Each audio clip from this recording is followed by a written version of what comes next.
Hello, everyone. We are very happy to have you here for our second interview of the day in the UNESCO Center for Peace Summer Program. I am Irina Garcia, your youth ambassador in Mexico, and we are delighted to have you here with Senator Juan Luis Castro. So, Mr. Gidi Joken, the floor is yours. Okay, thank you very much. We are really delighted to have a federal senator from Colombia who will become my friend and brother, Honorable Senator Juan Carlos. As we know, this summer program is actually a great opportunity for young people to learn about how decisions are made around the world, because we definitely believe that the future belongs to them. It's when we see what's happening right out there, I'm telling you, we all know that the world is going through a very turbulent time. And it's very important that the young people understand what is going on. I know they do.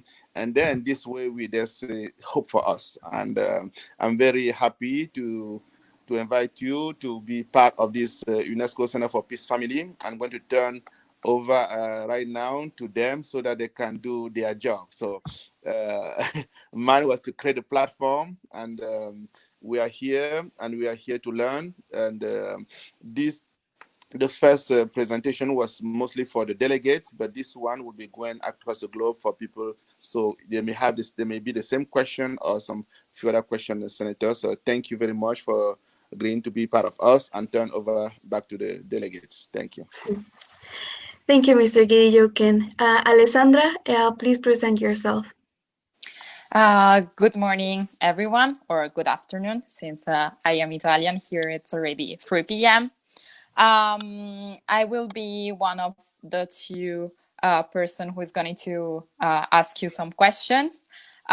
First of all, I'd like to introduce myself. As I said, my name is Alessandra. I come from Italy. I live in a small town not so far from Venice. For the UNESCO Summer Camp Program, I will be chairing one of the committee, that is the Organization of the American States. Perfect. We're very happy to have you here, and we'll start with the interview. Senator Juan Luis, reading your biography, it struck me that they call you the Senator of Health, and uh, on your on your studies, you you studied in Colombia, and you were also part of you're alumni from Yale University, and I would like to know if what was your purpose at first when going to medical school, and what got you into public service. Well, thank you so much to all of you guys who are going to be watching us or are watching us. Thank you guys for the opportunity to be here with you guys. Thank you, Alessandra and Aireli, for the opportunity to be here. Well, I just wanted to be a medical doctor. When I entered medical school, I never thought I was going to become involved in public service. To be honest, the experience of being a public servant in Colombia, I had already a family member who had been in public service, and it's very difficult to do this type of job in Colombia. Security issues, politics is dirty. And I'm not, believe it or not, I'm a very calm person. I don't like troubles. I don't like to be involved in fights or discussions. And even the way I do politics reflects that I've never been involved in an argument or in a fight. Most of the time, I do my arguments with causes. I fight against poverty. I fight against corruption. I fight against not having healthcare access for everyone, but I don't fight against people. So I never thought I was going to become involved in politics. What ended up happening is, and I always tell this story, I got sick in 2011, and the invincibility shield, as I call it, was lost. I mean, by that I mean I realized that I could die when I got sick, and after that my mind shifted.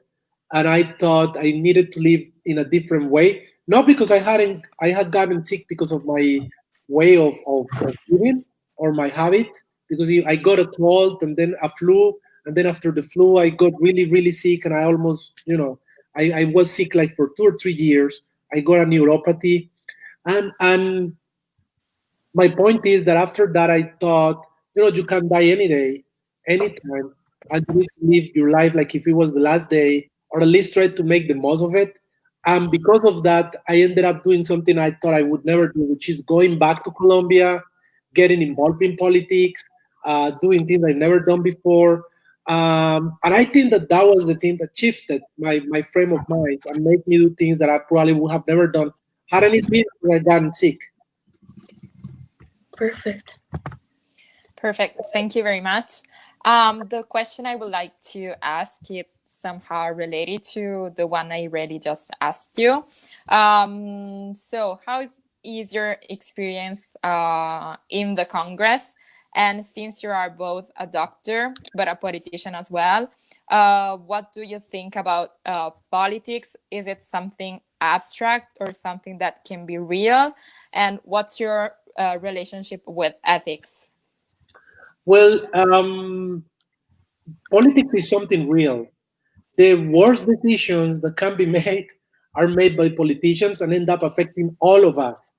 And I could give you a lot of examples right now. It's just that I don't get into that. But if you look at your current life and look decisions that have been made by others, and usually have to do with politics, and they end up affecting your life. So politics are real. When somebody says that they're going to spend less money for public health, it's going to end up affecting your life. When somebody says that they're going to raise taxes, it ends up affecting your life, either you want it or not. And what I think is that the meaning of politics is unreal. And let me explain myself. There are some people who get into politics, as I call it, the Hollywood politics, Hollywood picture politics. And these are people who like to look nice in pictures, who like to be seen with important people, who like to make to reach the news, to hit the news all the time, to become famous, and they do politics that way. These are people who are populist, and they say things just to get on the news, but they don't work with people. They don't mingle with people. They don't know what people problems really are.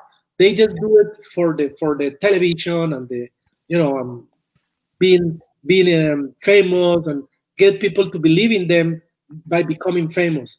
But for example, I'm going to give you an example in Colombia. There are politicians who've never been to Chocó or La Guajira or places that are farther away from the centers of the country because people there are poor and because it's far away and because they don't need those votes to become elected. So that's when I said that they're just do it for show. So they go to Bogota, they spend most of their time in Bogota, they never go to rural areas, or when they do it to be fancy and appear in the news, and people, oh yeah, poor black people, and then they take a picture and they use the typical picture of a black kid with a teacher, malnourished, and then they're like smiling on the side, but they're not really committed to helping these people. So that's what I think. You could make a difference between those people and the people who are really in the field, uh, talking to people, knowing their problems, listening to them, and getting involved in causes to try to help them in reality, not for the picture. So thank you very much, Senator. I think it's for the young people, Alexandra and Irely, youth ambassador. I think it's very important to really see that to be a real and effective public servant, it is very important to have a mission, to have compassion. Okay, at the end of the day, just like he said, the senator said, at some point we realize that it doesn't matter how much money we have, all this we have, we are going to leave this earth. Exactly. And then at that point, then Exactly. you start thinking about your purpose. and that purpose bring you into doing things and making things happen. I'm so happy that the senator turned around and became a public servant in the real sense of the term. During the presentation, it was very, you could see the difference because he has some proposal on the floor of the Congress in Colombia that will actually, when become law, is going to actually bring about real change. And that's, I think, for me, is one of the best things that can happen. So, Senator, I'm one of those that say that I was actually surprised when I find out that the percentage of Afro descendant in Colombia is almost as the same as the percentage of Afro descendant in the United States. Yet they seem to be very invisible there.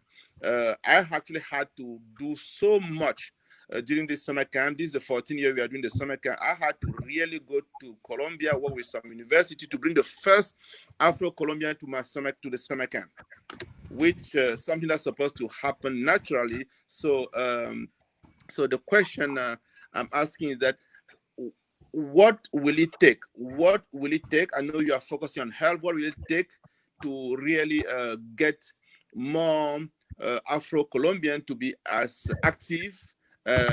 So let me put it in a nice way. When are we going to see the Obama story in Colombia? Um, well, I don't know. I mean, I'm going to be very honest with you. I'm the only black senator in Colombia, Yeah. from 108. And then there is another one who it was part of the FARC agreement, the peace agreement with FARC, which was, I don't know if you're familiar with, we had a Yes. peace process Yeah. with an organization called FARC, and Yeah. one of them is a black person that became a senator recently, actually because another person left and they put there, but he wasn't elected. He was Mm. put there because of a part of a peace process. Okay. So we are. I said they said that we're 10% of the population, but we're more. I'm pretty sure that we're at least 15 to 20% of the population. So if that was the case, we should have like 10 or 15 black senators. Exactly. And then, but what you see in Congress is that we have, like we're not even close. I think that that's related to what I mentioned before. Black people live in under served populations, and they don't have access to education. It's very difficult. So I think that we're paving the way for that to happen, and I think it will happen eventually. It's gotta happen. Every year that goes that we don't have a black president is every year that goes that is more likely to have a black president because life works that way. Somebody's gonna come up, is gonna come into politics, and somehow, somewhere, is gonna end up becoming president. There is a history that we may have had a black president like in the ancient times. I think his last name was Nieto, and when the independence happened in our country, and he was a president for 6 months or something like that, and it was erased from history. But my point is that in modern history, in the present, to have a black president, the chances are slim. But there are black people that are into politics, are playing this game, and eventually somebody's going to be, involved in high places enough to become a president. As Obama, because the Obama story is a miracle. It was very unlikely that something like that happened, and it did happen. So I think we will have it. I don't know how soon it's going to happen, but definitely black people are much better now than they were 20 years ago, or 40 years ago, or 60 years ago. And that means that people are becoming more involved in politics. We have black businessmen, we have black presence in areas that we didn't have them before. And I think that is going to allow for someone to become, that important, so they could basically become the president of Colombia. And things have shifted in the way of thinking of people in Colombia. So I think that they're much more likely to elect the black president than they were 10 years ago, let's say. Okay, thank you, Senator. Actually, wow, the first Minister of Science and Technology, who is also Afro-Colombian, she's supposed to receive. She was receiving an award from us during the Women's Month, but unfortunately, the pandemic came out, and unfortunately, she wasn't able to make the trip. But I just want you to extend to her not only our congratulations and you and her, but we want to work with you closely. The cause of Afro descendant around the world is something that's dear to me, and I look forward to working closely with you to really advance that cause across the world. Thank you. So, okay, the next question, Alexandra or Irely, who's the next? Me, It's I am me. the next. Okay. Oh, okay. You go. No, you go, Alessandra. It's okay. Okay, sorry. So during your presentation before, you said something that really hit me. That is that the place in which each of us is born affects the way in which our life goes on, and it's something that I. Natal chart. Sorry. I made a joke. Don't worry. Keep Okay. going. I think it's something that is true. Some of us were very lucky because we were born in rich countries where others are not.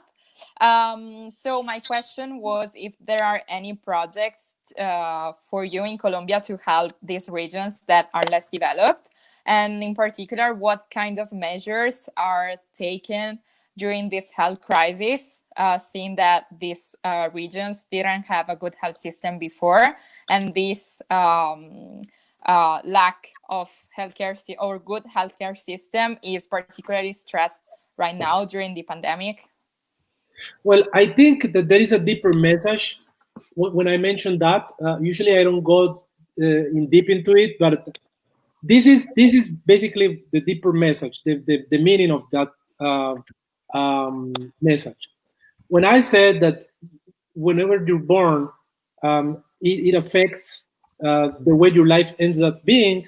What I mean by that is that if if if I'm a senator right now, I went to McGill University, I went to Yale, I went to Mount Sinai in the States, I went to a private university in Colombia.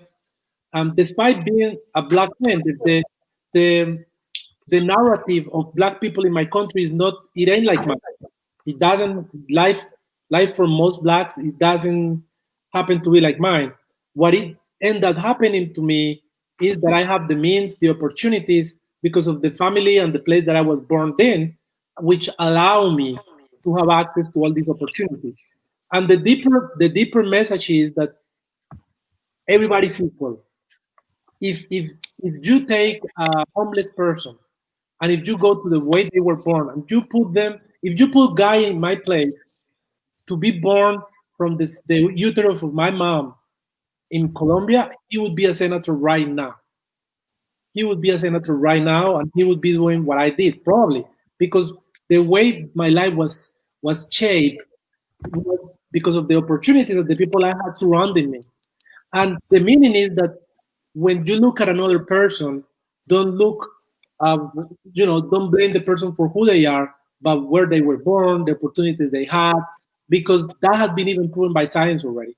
So the meaning is that we need to change the way that people live so they can become the best of themselves. That they can show the best that they could be. If we want to change the world or to change our countries or to change our communities, we shouldn't focus on people. We should focus on how people grow up, what opportunities they have when they grew up. That's what really matters. The other things, believe me, you can put whomever you want. If I had been born Alexandra by in your place, I would be you. Believe me, there is no difference. There is no like I'm better or you're better than me or I'm better than you. We have just different opportunities in life, and that's what makes us different. And the problem humanity has is that they end up thinking, oh, we're better because I did this with my life. And look at what they've done with their life. They should do better. They should study and work hard. And it doesn't happen that way. If you were put in the same position as somebody who was born in Chuco, you probably would be like them. No matter how smart you are, like out of the norm. When I talk out of the norm, there is 5% of the population who are really, really, really, really smart, who will overcome whichever you throw them. It doesn't matter where you put them. They'll succeed.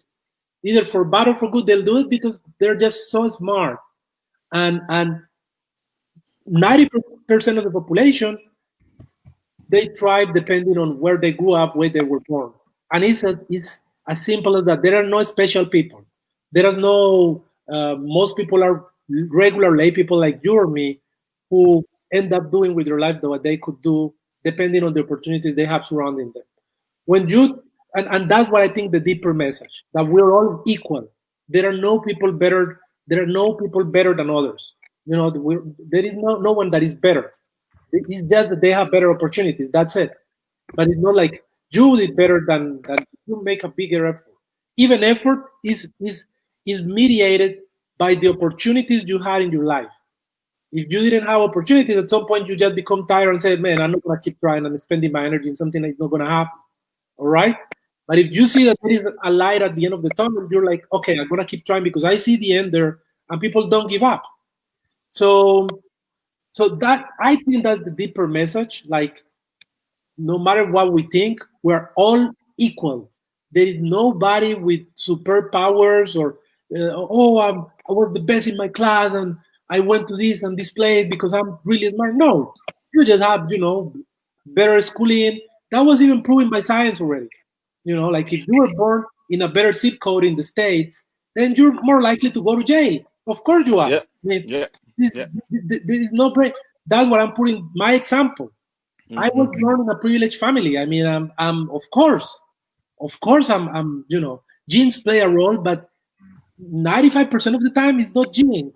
It is where you were born, the opportunities you had, and that's the deeper message. And if we want people to be the best they can be, you need to change the conditions. You need to put them with the best in the best situation they could be, so they can, become better.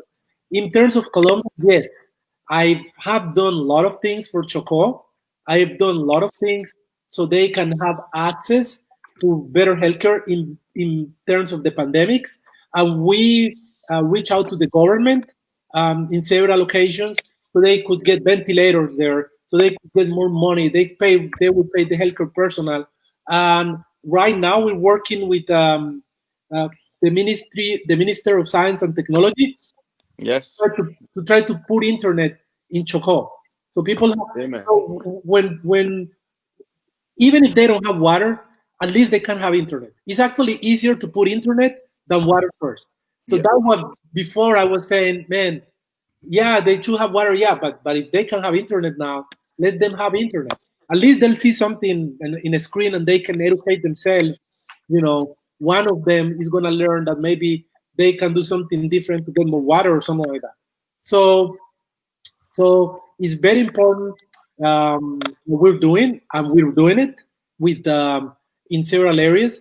What we usually do is that we vouch, we fight for people again, so they can get access to certain things, and there is a long way to go. Like, it's not like whatever things we do, we're gonna change the outcome. We need structural changes for these places to have much more access to education, water, internet, healthcare, all these things. But during the pandemic, we've done a lot of things to accelerate certain things that would have taken years for them to happen. Let me give you this example. There was not a single ventilator in Choco. Now there are 10. No, sorry. In public hospital, there was not a single ventilator in Choco. Right now, there are 10, and by the end of the year, there are going to be 60. So it took, from since the foundation of the country for them to, it took the pandemics for them to have ventilators. You see what I mean? Like, there are things that are going to improve, but, it's not the same. Thank you so much, Senator. Irely? Yeah, that was so enlightening.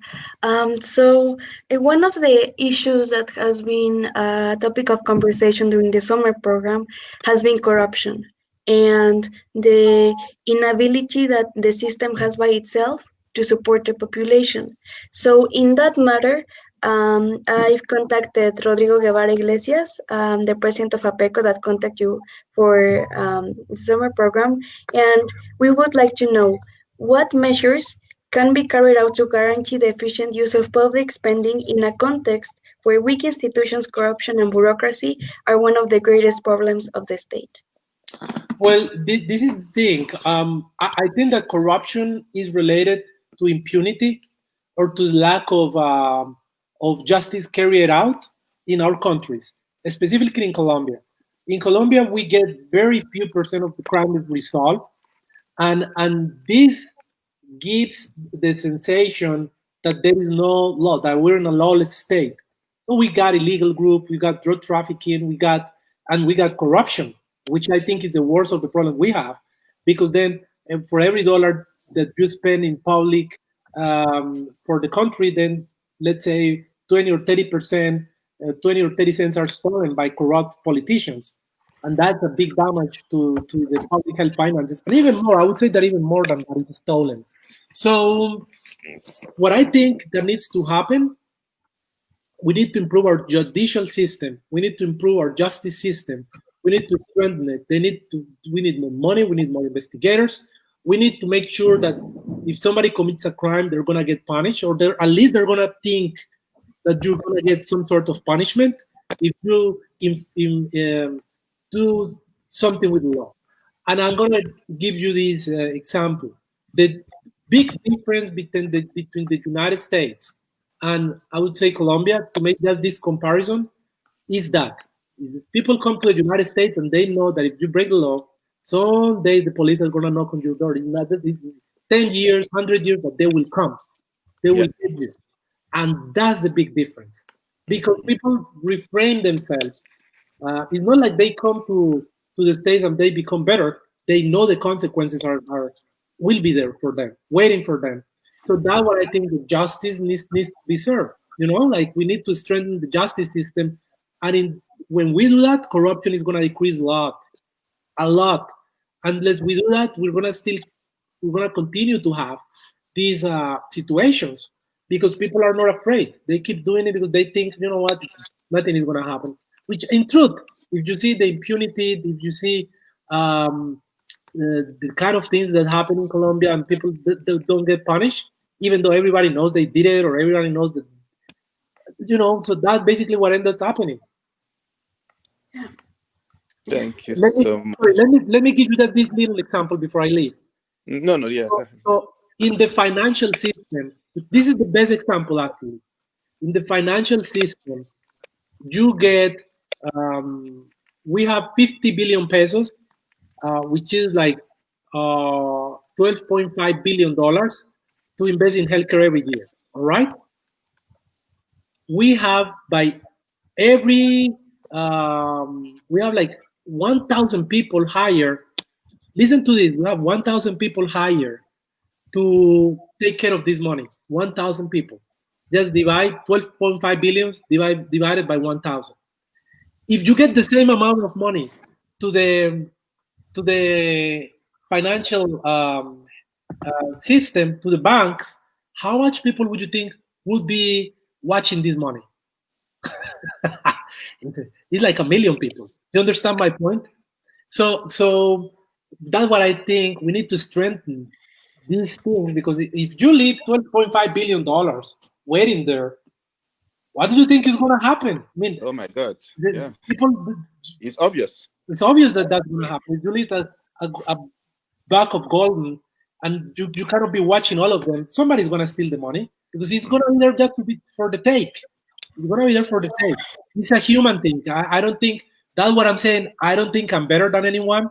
I'm assumed I'm being humble in the sense that I think that I would, if I'm exposed to that, probably I'll break the law.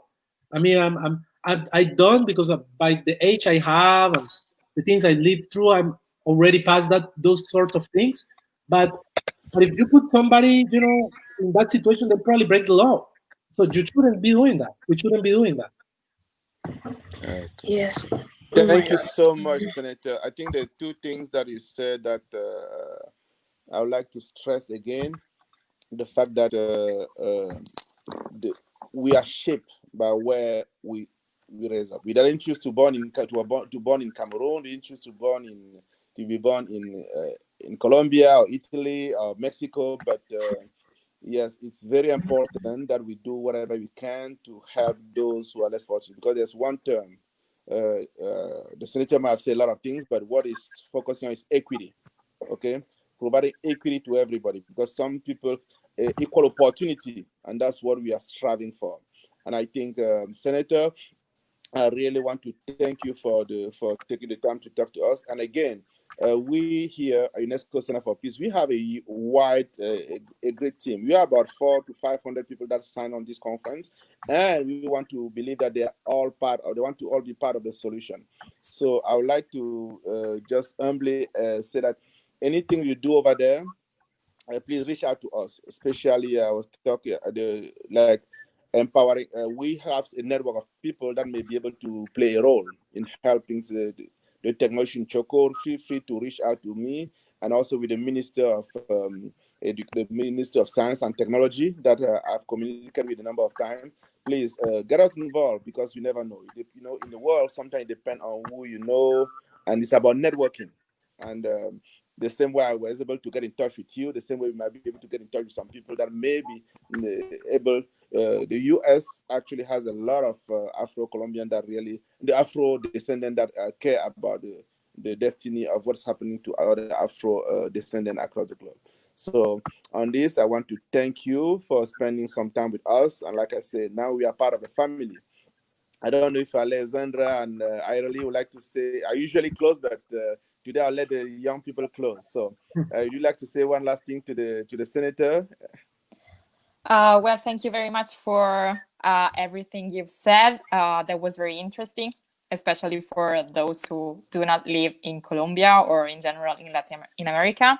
And it was also very inspiring, especially your answer about equity. That was really very inspiring. It was an honor to interview you. Thank you very much.